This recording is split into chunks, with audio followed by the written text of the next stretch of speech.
Hey, this is Kip Weston. I've had a lifelong fascination with adventure, whether that's climbing, mountaineering, just diving into history. I'm obsessed with uncovering stories from extraordinary people, people who break from the average and become outliers. Now I want to share their stories with you. My guest today is Alex Lee. Alex is a 23-year-old based out of Peak District in the UK, and in 3 years he went from bouldering in a gym to summiting the Matterhorn without a guide. Alex doesn't hide how he gained such a passion and knowledge for climbing. He runs an active Instagram and blog called The Outdoor Ascent, where he shares his photos, articles, and experiences around climbing and mountaineering. Fresh from his Matterhorn summit in July, Alex shares in this interview why he got into climbing and why he wants to share both the good and the dangerous parts of climbing. I've linked Alex's socials and blog below in the description. So, let's get into it. So, I was hoping you could tell me more about the blog. You've been doing it since 2022, looks like. Yeah, so it started out originally as something else, just about hiking in the UK, because that's kind of what got me into it in the first place, just starting out like low-level walks. I wrote about them. And you're from an then area in the UK. I'm not familiar with the geography, but there is or isn't a lot of hiking where you're in. I'm in a place called the Peak District, so there's a lot of Yeah. like low-level hiking, and then there is a lot of climbing as well, like single pitch stuff. That's where Wide Boys and like Pete Waker, if you know them. Yep. That's where they climb predominantly. And The then Crack Cave. yeah, so Yeah. we've got a lot of good climbing. We have got a lot of good climbing in the peaks. It's all really Yeah. sketchy though. Like ground falls are not uncommon. I had one a couple of weeks ago, like 10-meter ground fall. And So, what's the could you help me understand the British climbing relationship with protection gear? we don't place much. Like, it's just very run out, and that's how you get harder grades. So a lot of the time it's graded half on the technical side and then half on how dangerous it is. So to get like the higher E grade, which is like extreme 1, 2, and to 11, no, to 12, it's essentially how dangerous the climb is and how run out it is. So if you want to be a harder climber, you just got to be willing to hit the floor when you fall, pretty much. Yeah, it's a bit sketchy, but it's fun. Do you enjoy that part of climbing? Yeah, I think it's exciting. It adds something. Like I enjoy trying hard and doing like bolted climbing, which we Yeah. don't have much of good bolted climbing. But the trad, there's the added element of risk, and it just makes it exciting. Just more to it, something else to think about. And how do you get introduced to climbing? For me, it was different than a lot of people. Well, maybe the same, but I was working, met a guy, we just randomly were like, "Oh, should we go bouldering?" The gym opened up near us, so we went bouldering. Are you working in the outdoor industry? No. Okay. So not. I wish. So we went bouldering, and then literally like, after that first time, I kind of started going like 3 times a week, and then progressed. Weirdly, I progressed from bouldering to like winter climbing, then came and did trad and sport climbing after I learned how to do winter stuff, which is a bit different than most. But yeah, I got invited on a trip to do some winter stuff, so I was like, all right, sounds good. Yeah, I feel like winter's usually the end of the pipeline. Yeah, for most people it is, but I don't know. I just always seen photos of like Scottish winter. It's quite brutal up there, and yeah, I got invited to go for a week, so I was like, I can't really say no. So I just went and then fell in love with like mountaineering from that as well, and got even more into it. And what is it about bouldering that made you want to go from not having climbed before to 3 times a week? Yeah, it was just fun. Like it was a way to exercise, work out, and without not wanting to do it and wanting to just like go to the gym or go on a bike ride or whatever. It was a way to like exercise and be healthier, and it was fun. So that's kind of Yeah. what made me do it. And then obviously, as I got more into it, I was like, all right, great. So let's start seeing what I can do. Yeah. I can relate to that. It's so much easier to talk yourself into getting to a climbing gym versus doing a treadmill, or Yeah, at least exactly. for me, it's so much more fun. Yeah, I go to the gym now to train for mountaineering and stuff, but I don't enjoy it. I do it because I've got good discipline, I guess. But when I'm doing my climbing training, that's what I enjoy. So And before bouldering, what kind of sports were you involved in? not much. I just went to the gym. I was quite overweight like 5 years ago and out of shape and didn't train or anything. And then I started working out, and then like about a year into losing like 20 something kilograms or whatever, my mate invited me bouldering, and then I was like, okay, yeah, I want to be a climber. This is cool. And then yeah, I kind of just stemmed from there, and I do it. That's pretty much all I do now with my free time. I love it. Is your family into the outdoors at all? So much anymore. My mum used to like live in the Lake District and do a bit of hiking there, and then she's been to Chamonix, but I don't think she climbed there. She's never a climber. And then similar with my dad, lived in the Lake District for a bit, so did hiking and stuff, but never like I don't think they ever really did climbing. Do they understand your relationship with it? What do they think about you climbing and mountaineering? They like it when I get back. They don't like me. Well, my dad is like a bit more chill, but my mum doesn't not like it because I'm happy, but she's scared, I guess, because there's obviously a lot of risk, and it's quite probably one of the riskiest sports out there.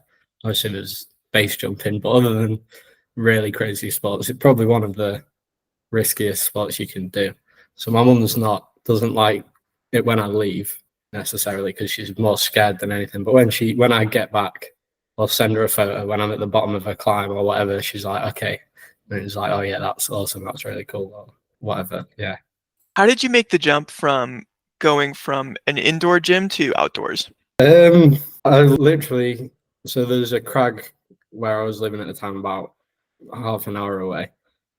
So I went for a walk there initially, and then saw people climbing, and then I went back a couple of days later, took my climbing shoes, didn't have a bouldering mat or anything, so I was just kind of soloing some of the easy routes and doing some easy bouldering solo. I didn't have a guidebook or anything, so I didn't know what I was doing. And then from there, it kind of progressed to getting a bouldering pad and working on learning how to sport climb and belay and build a rack and all that sort of stuff. How do you go about learning those skills? Did you get a guide or read through books? So I met someone at the gym who was willing to teach me. She's a climbing instructor, and now like I'd say quite a close friend. And she was quite open to offer to teach me. I guess means she has another climbing partner, someone she can always go to if she needs to climb, because I'm another person who knows how to climb. So I was quite lucky. I got to learn how to like trad climb, build anchors, place gear, everything for free. I'm helping her with a website and like her guiding website and stuff, or instructing website. But it wasn't like a trade for that. It was just I'll teach you, and then it was I'll help you with your website. So yeah, I got quite lucky with that. That I didn't have to pay anyone to teach, because it is quite expensive over here. I don't know if it's expensive in the US as well. Yeah, it's not too bad here. I mean, I'm always happy to pay for kind of that sort of knowledge. Keeps you a little Yeah, safer. yeah. I don't mind paying. Like when I was in the Alps last week, I did like the glacial course and stuff like that because never been on a glacier before. So I wanted to know that I was safe and know what I'm doing. Yes. Yeah, I am so excited to hear about your Alps trip Yeah. because So you just got back from the Matterhorn, right? yeah, I got back last Wednesday. I was there for 10 days, I think, roughly. Pretty much 10 days every day out climbing. I think I Yeah. had one day off before we went up to the Matterhorn as a rest, which really wasn't enough. But I didn't have much time out there, so I just wanted to do as much as I could. So I get you make your transition to outdoors, and then your next step you say is ice climbing and winter climbing. Is that what you mean by winter climbing? Yeah, like mixed climbing. I don't know Mixed climbing. Okay. much over where you are. I don't know if it's that popular. I've seen a lot of ice climbing, like waterfalls, but I've not seen much mixed. But over here, it's kind of your only option if you want to do winter. There are a few ice routes, but it's mostly gullies or mixed climbing. Mm. Um, And so is that how you're introduced to it? It's just by necessity if you want to hike around there and climb around there? I guess you don't have to do it, because for me, it's in Scotland or Wales in the winter. And Wales isn't always in condition, so Scotland's like a 6-hour drive. So it's like you need to commit to going for a couple of days at least, like 3 or 4 days. You can't go in the summer and then there's no snow in the UK. And you can do all the winter routes as summer routes, like trad routes, which is quite cool. It's different because a lot of big mountains are just always winter in the UK. A lot of the winter routes are summer routes as well. So got that as well, which is you can practice the route in summer and then do it in winter so you know the route. Yeah. Yeah. Gosh, I love how you just dove into it then. Were you in scouts or anything? I was, but I wasn't like that interested. Yeah. Yeah, genuinely, it came from nothing. I've Yeah. got no climbing background, no real outdoors background. I kind of just went for it after I started bouldering not even that long ago. I think it's like 3, 4 years ago, and then I've done Right. just really like thrown myself into it and climbed pretty much 4 days a week consistently the last 3 or 4 years, and then any chance I get, go to the mountains to do multi-pitch or like two Yeah. weeks and going to the Alps and yeah, just whatever I can. It's all I think about. It's a bit of an obsession. Yeah. I get that. Have you spent time thinking about why it's a sport that lends itself to obsession? Why you feel comfortable doing the risks to pursue it? Uh, I mean, it's just exciting, like the adrenaline. Like you could play football or soccer, I guess Yeah. which is very popular over here. But there's no adrenaline, there's no real excitement. But with climbing or mountaineering, there's just I don't know. I guess the risk is exciting as much as I don't want that to happen and do everything I can not to hurt myself but having that like it could happen makes it kind of Yeah. exciting. There's just more to it than other How sports. do you strategize for risk management? Just try and be as safe as I can. Like do stupid things sometimes, like going for a speed record or whatever, and then you don't place much gear, and you get to the top, and you're like, okay, yeah, that was dumb. I shouldn't have done that. Thinking back, but other than that, for the most part, it's just try and place as much gear where possible. Which on the harder routes in the UK there isn't much, but just trying to place gear, make sure everything's right and conditions, I guess. Yeah, just being careful, thinking about everything before I go out. Have you had climbs or hikes where you feel like you got away with something? Yeah, yeah. I spent like I said, a couple 6 weeks ago, I fell 10 meters ground fall, and I walked away from that with a bruised knee, and I was absolutely fine. I was just climbing the next week, so that was one where I got extremely lucky because yeah, I 10 mean meter? That's 33 feet, like 2 stories. That's yeah, crazy. yeah. So I hit the floor on the stretch, so it probably caught me about like what's that like I don't know, maybe half a foot off the ground, and then the stretch is what I hit the floor on. But still hit it pretty hard. It's like a factor one fall. And then the tiny bit of stretch probably is what saved me from breaking my legs.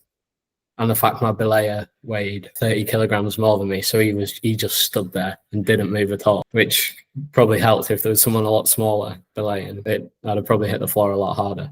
So there was a lot of things because I was climbing with three other people, and it just happened that he grabbed the rope to belay me. And if one of the others, who were both lighter than me, grabbed it, it'd have been a completely different story. I'd have probably been air ambulance out, hospital, cast, whatever. So yeah. What happens immediately after you hit the floor? To be honest, I hit the floor. I looked up to my mate and I was like, "Oh, we should have been recording. It'd been on Wikimedia." That's the first thing I said when I looked at my mate, along with a few swear words. But yeah, the first thing I said was, "Oh, shame I wasn't recording. Wikimedia would have had that." But yeah, which probably shouldn't have been Uh, my first thought. It probably should have been like, "Oh, am I okay?"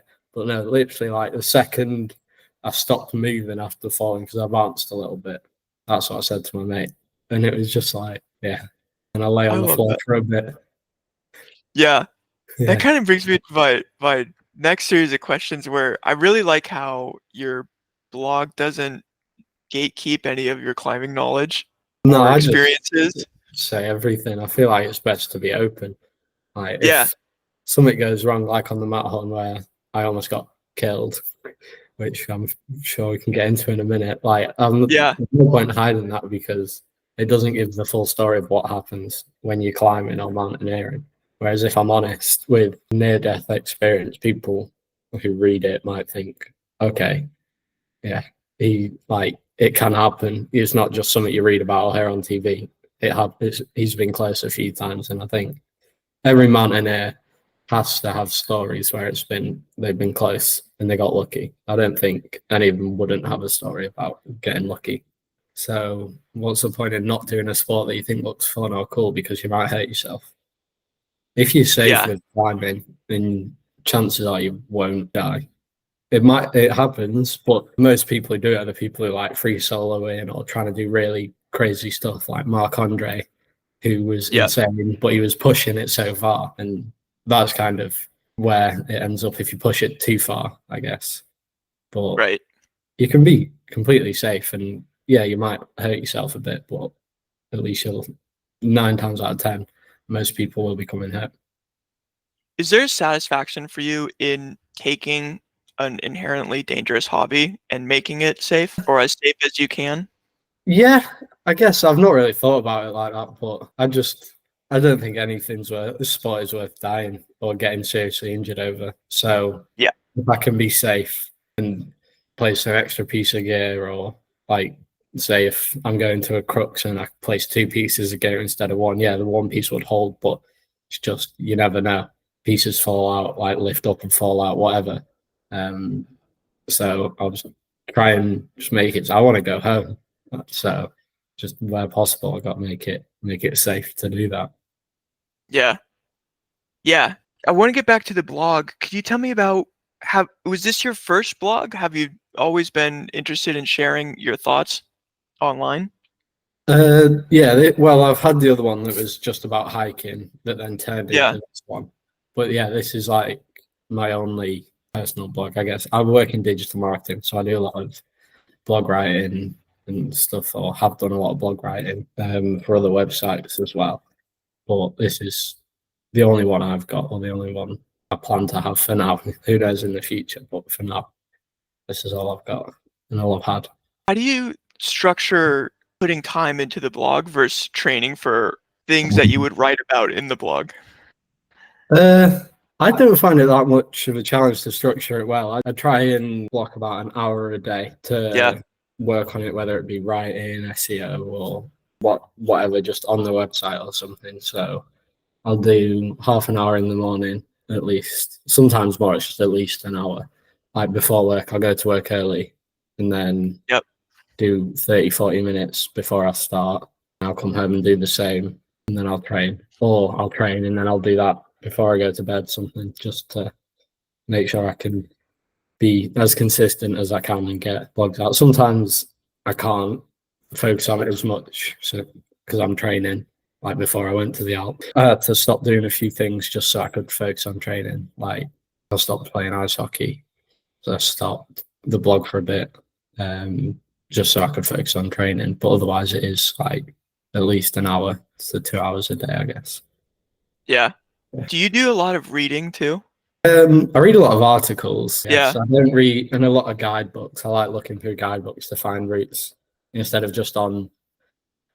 We have a website called UKC that has like every climb. mountain project. Yeah. Okay. So I've got like a collection. I think I've got about 50 guidebooks for the area from like the 70s and 80s, like really old guidebooks that have routes that you don't really hear about that look awesome. So I read a lot of them, but I guess it's not proper reading. But articles I like to read about everything mountaineering, climbing related. Yeah. Are there other blogs you recommend? There's one that is good for like the technical knowledge and building things like cleaning a sport route or crevasse rescue stuff. I can't remember what it's called. It's called like VDIF or something like that, Yeah. which is a climbing grade in the UK. And I think it's just called VDIF, which I've learned a lot from. And then Alpine Savvy is really good. If you Oh, know yeah. him, I like he's them. quite popular. Yeah, I do like that one. And then they're the two popular or most popular ones I read. I guess there's a few others that I come across, but I can't remember the names off the top of my head. And then Yeah. yeah, they're two good ones I use quite often. So what's your favorite part about running the blog? I found it's helped me learn a lot about mountaineering. Yeah. Like, say if I'm writing about something that I understand, whether it be notes or a gear review or whatever, I'll research the product or I'll research that even more. Even if I think I know it, I'll just try and get more information on it. So you get to learn a lot.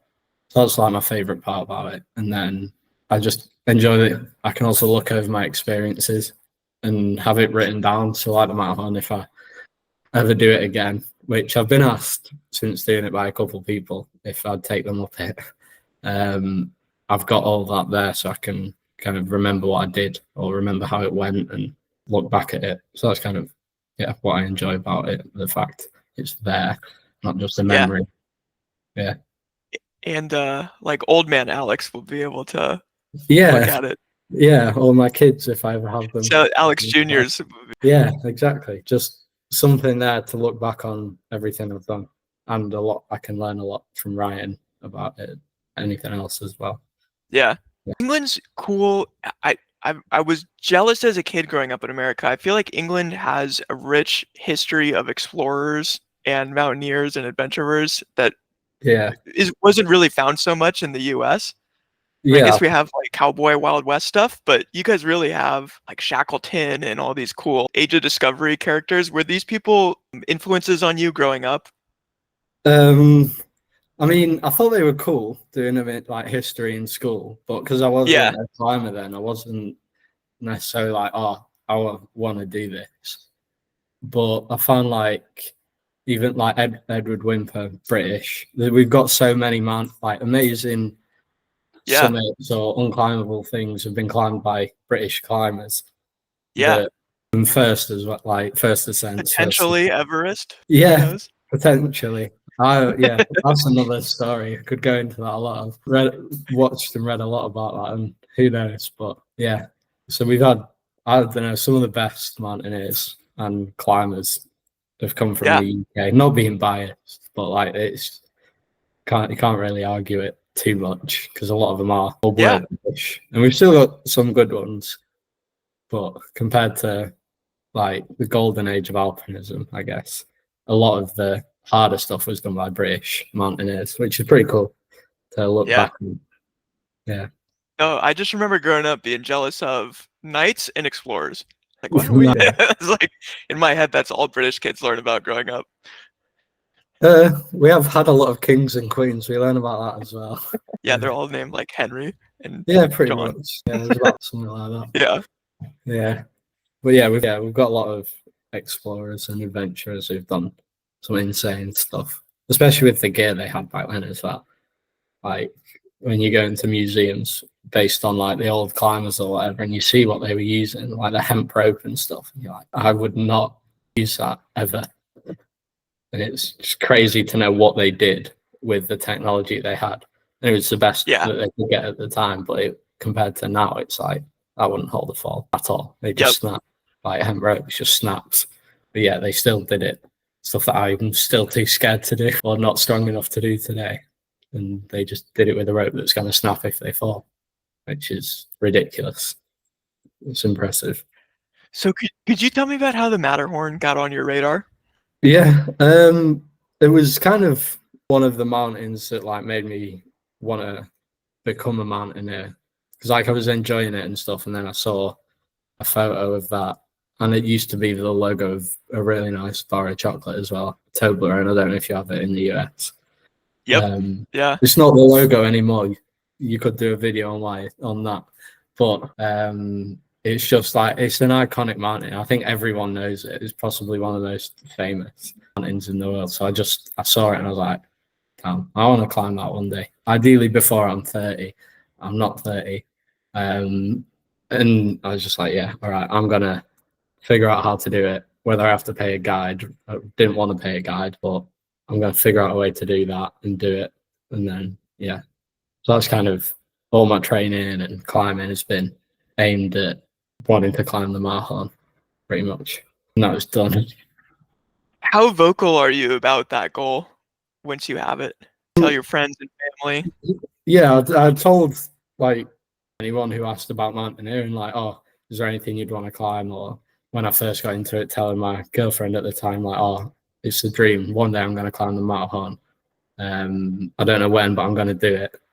Or and my parents, like just everyone, I was just like obsessed. I just wanted to climb it, and yeah, had to be done. Did you talk about your training schedule? Yeah, so pretty much it stays the same. It's just the load which changes. So it's kind of climbing like just like single pitch, climbing in the Peak District twice a week. Then I try and get multi pitch or mountaineering done Saturday, Sunday at the weekend, or I was trying. And then Monday was either a cardio or rest day, depending on how much I've done at the weekend.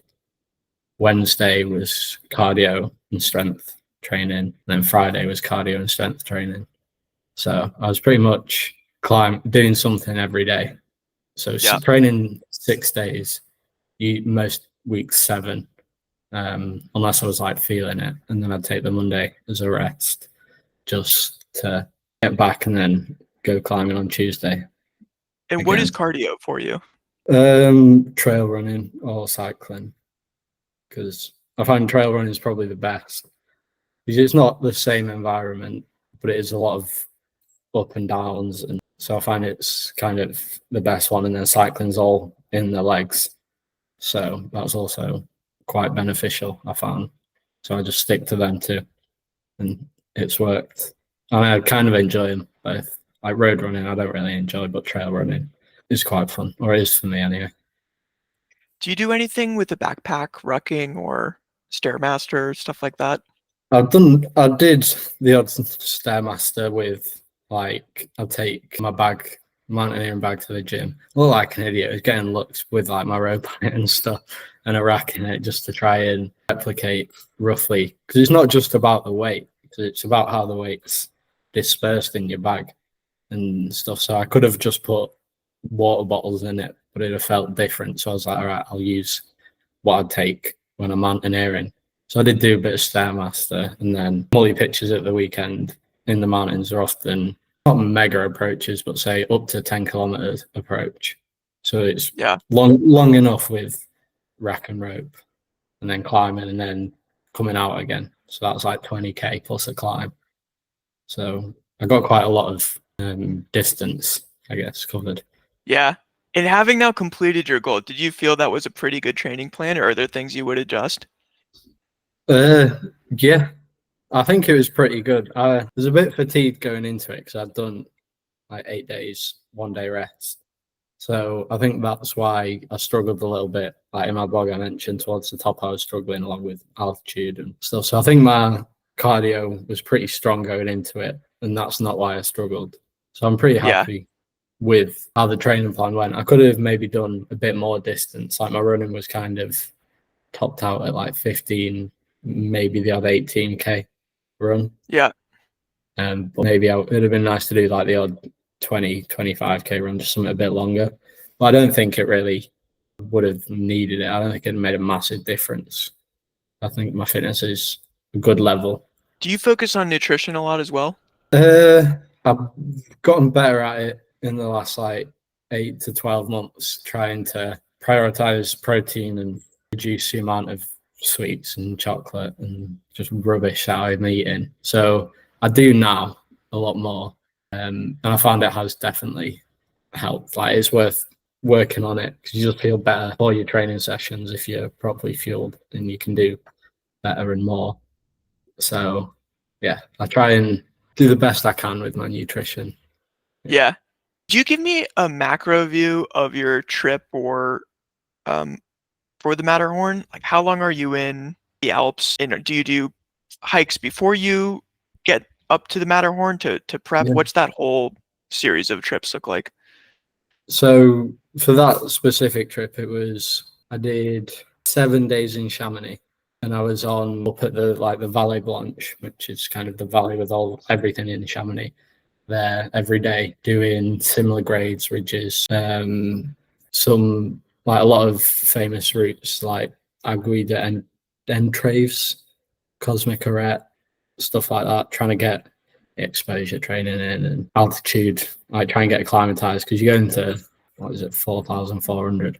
So so I stayed in a hut for a couple nights as well, at 3,300 and then me and my friend drove over to Zermatt, or just below Zermatt because you can't drive in Zermatt, and then got the train up. And that was my rest day, was getting to Zermatt. That was my only rest day. The whole trip I was there, and then up to the hut. Yeah, I did quite a lot. So after the train, how long is the hike up and down? So you get to Zermatt, and then you can either get a gondola up, and then it's like a 5 or 6K hike to the hut, or you can do like a 20K from Zermatt to the hut. We opted for the gondola because we knew the next day was going to be big with the actual climb, and I wasn't bothered about the walk. Could you describe what the huts are for people not familiar? To be fair, they're kind of like a hotel. The ones that the Hornley hut, like it's very, I don't even know what the word is. Built up like you're in rooms with other people. It's a bit like a hostel, if you have. Yep. Yeah, so it's kind of like a hostel, but a bit nicer, I guess. Or it depends on the hostel, but yeah. But I think we had 4 other people in our room. Yeah. And then food's all covered.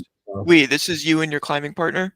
Yeah, my mate Rob, who did really well. He's a bit less experienced, but he's a lot fitter than I am. So yeah, there was us and 4 other people in the room. And is it hard to convince Rob into doing this climb, or was he excited about it?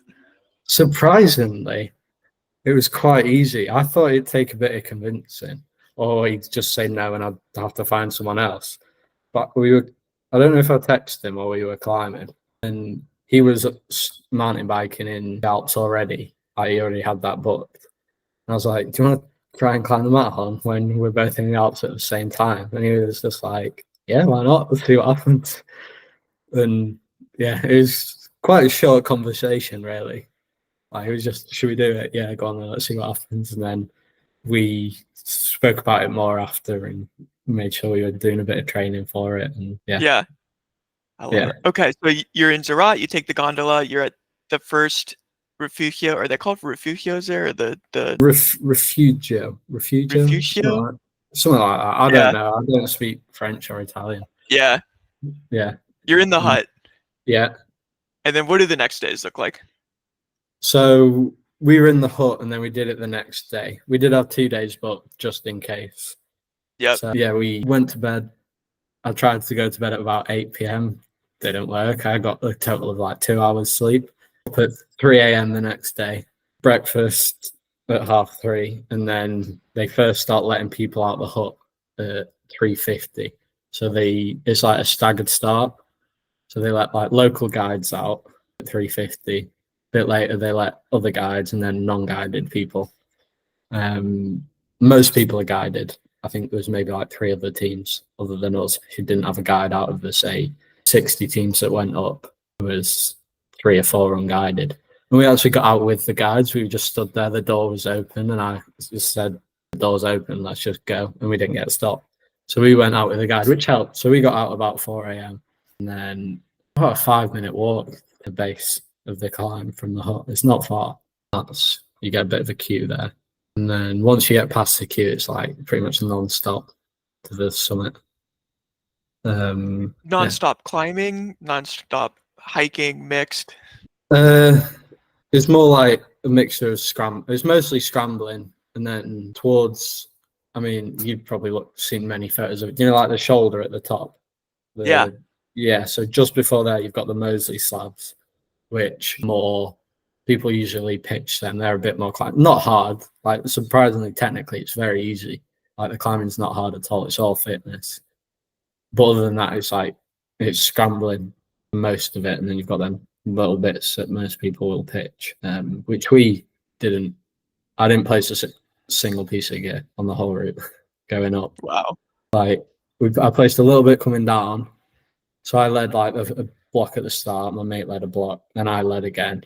And he had a little bit. Then I led the snow at the top because I'm more experienced on the snow. But yeah, we didn't place any gear. There's pegs in the ground for you to like Italian hitch off and stuff. But whoever's in front or for us at least, was soloing, which that's one of the things. Like, oh, maybe that was a bit stupid, but it's like I don't know how. If you're in YDS, it'd probably be like a 5-6 or something, maybe the hardest bit. Okay. So it's not hard at all Very. because I climb like E2 or French 7A, which I think is between like 5'11" or 5'10" and 5'11" is where my climb's at. So 5'6" is nothing. Like I Yeah. can climb it comfortably, so that's why we didn't place anything. I don't mind soloing that. Okay.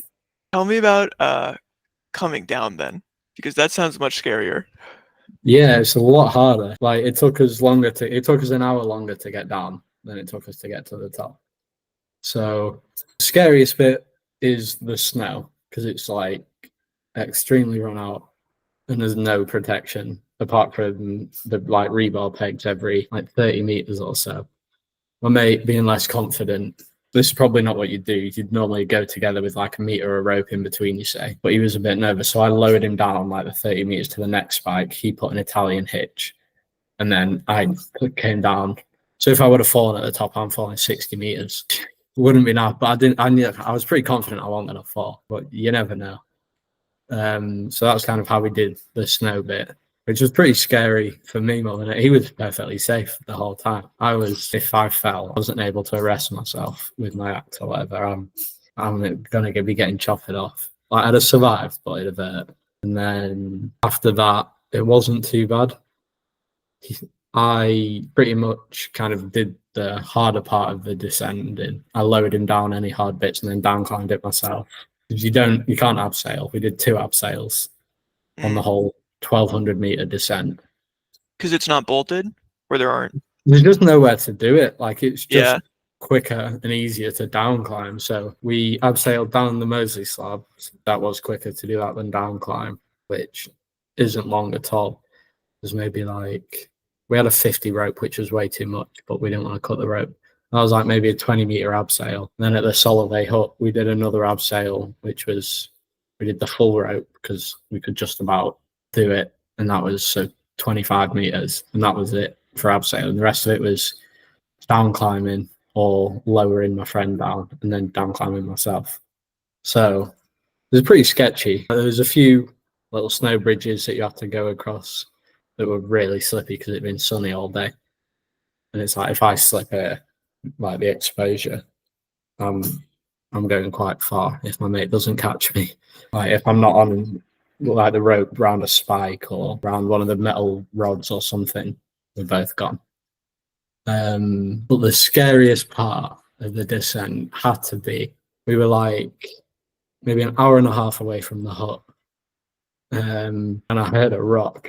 I heard rocks all day, but they were never close enough. But this one was like loud, and I was like, okay, this is close. And someone had kicked it off, I think, above accidentally, and it kind of came crashing down. I could hear it. So I couldn't hide either. There was like I was on snow. There was nothing behind me to shelter myself. So I was going towards this piece of rebar. I was about 2 meters away, ish, so a couple steps, and it came down and smashed on that, and it was about like a couple feet. And I just looked at my mate and I was like, we need to get off this mountain. Like that was a close one. The size of it and the way it hit and bounced off that rebar, like the force it had, I was just like, if I would have moved a little bit quicker, not much quicker, like a bit quicker, moved that 2 meters, I'd be gone. And I was just like, yeah, I want to get down as quick as we can now. Let's just go. Yeah, that sounds like a whole kitchen counter falling on you. Yeah, it was the sound of hearing it falling was scary enough. And then when I saw it hit that close to me, I was like, oh my God. I'm not going to swear on here, but I was, yeah, it was, that was scary, which is once again. Do you get adrenaline when that happens, or are you so tired by that point that you just are running on fumes trying to get out of there? I was actually not that. I was struggling at the top, I think, because of the just constant uphill. My legs were just tired after the 7 days. But as we started coming down, my energy levels were all right. So when that happened, it was just pure adrenaline. I was just like, my heart rate was going. I was just like, I need to get down, I need to move quick. Yeah, because Yeah. surprisingly, I didn't feel really that tired. I didn't feel fatigued. I felt a bit tired because of lack of sleep and stuff, but I wasn't really fatigued. I was good. So yeah, there was just loads of adrenaline, and me and my mate was tired. He was just like, he was done. You could just tell he was just done with the climb. He just wanted to get back to Zermatt and have a pizza. But yeah, When you get back to Zermatt, what's the first things you do? I was severely dehydrated, so I got some water because we had a liter of water between us, which isn't enough. Yeah. So the first thing I did was I got some water, and then I've been to Zermatt once before, and there's this nice pizza place. So we then went there and got a pizza, and that was We didn't do much before like we headed off in Zermatt. Like there's no touristy stuff. We had a big day. We've been up since 3 a.m. It was like now Yeah. 4 or 5 o'clock by the time we got to Zermatt. We like, I just want some drink, food, sit down, and then I want to go. When does the excitement of what you just accomplished hit you? I was a bit emotional on the top Yeah. because it was something that I'd wanted to do for ages. So there was like, but I still knew like got to get down. So it hadn't like fully hit me then that, oh my god, I've actually just done it. But there was a bit of emotion, but it kind of really hit me, and I was like, oh my god, I've actually just done that. I'm 23. Like this is insane. I didn't think I was going to do it yet. I was walking back from the hut to the gondola, or running because we didn't want to miss the last gondola. We ran back. So I turned around and looked at it, and I was just like, "Oh my god, what I just done! Like that's insane!" Like I've got that photo and I printed it off. Like I took a photo. So that's when I was like to my mate, and we were both just like, "That's ridiculous." Because he's 22 and I'm 23, so it's still pretty Yeah. young for doing it. Yeah, it's insane. Yeah, it's cool. Does it still like are you still running a bit of a high from the whole experience? Well, you're Yeah, only 2-3 weeks out from it, right? yeah. So I summited last Tuesday, so I'm like, what, 10 days Yeah. ago I did it. So it's still like done. I mean, it's still pretty recent, so I'm still over the moon with it. But we have been talking about what's next, obviously, as you do. Like you've done something, and I'm human, so it's okay. What's bigger? What's harder? Yeah. But I'm still like, yeah, this is insane. It's That's so so cool, cool. man. Yeah, Congratulations. Yeah, and that is pretty young to do it, huh? yeah, yeah. We were the youngest there, definitely. Because you have to put like your name, address, and what year you were born when you check in. Yeah. And I think the average age I saw, like I kind of worked it out, was about 40. Mm. And we're 23 and 22. So we're almost, as a team, the same as everyone else doing it. Yeah. So we look like children compared to everyone else going on. But we did it, we made it. So yeah. That's awesome. What is on do you have anything on the pipeline next? So you know the trilogy of North Faces in the Alps? It's like the Eiger and So it's the North Face of the Eiger, North Face yeah. of Matterhorn, and then the North Face of Grand Giraffes. Okay. So I'd really like to do them. They're Yeah. hard. They're not just fitness, they're climbing ability. Yeah.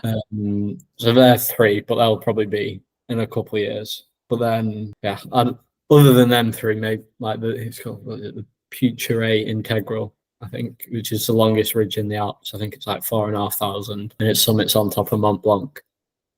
That'd be cool to do one day soon, maybe in like probably not next year, but the year after or something. Yeah, big Well, goals. how soon do you call your parents to tell them you're safe once you finish? I called them on the way back to the gondola. Yeah. There's but my mum's got me on Live 360 because I was like, Yeah. all right, we can have it on while I'm mountaineering Yeah, somewhere. yeah. So she sent me a WhatsApp with a screenshot of me like on halfway down. So she knew I was on my way down, and then I called her. Like we'd got to the hut, sorted out our gear, took harnesses off, and then started to head back to the gondola. And then I called my mum and my dad to let them know like I actually did it. Yeah, it was Oh, yeah, it was cool. They were both at That's work though. gotta So feel good too. That's gotta feel almost just as good, telling your parents you did it. yeah, yeah, they did. I've told them like before. I was like, oh, we might do them at home. We might not. It depends on the conditions. We'll see.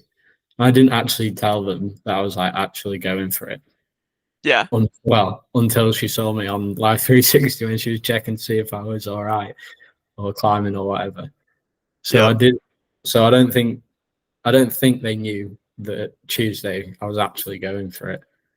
So when I called them and I was like, "Oh, I've done it," they were like a bit not surprised. Like they knew I could do it, but more like, "Oh, that's it."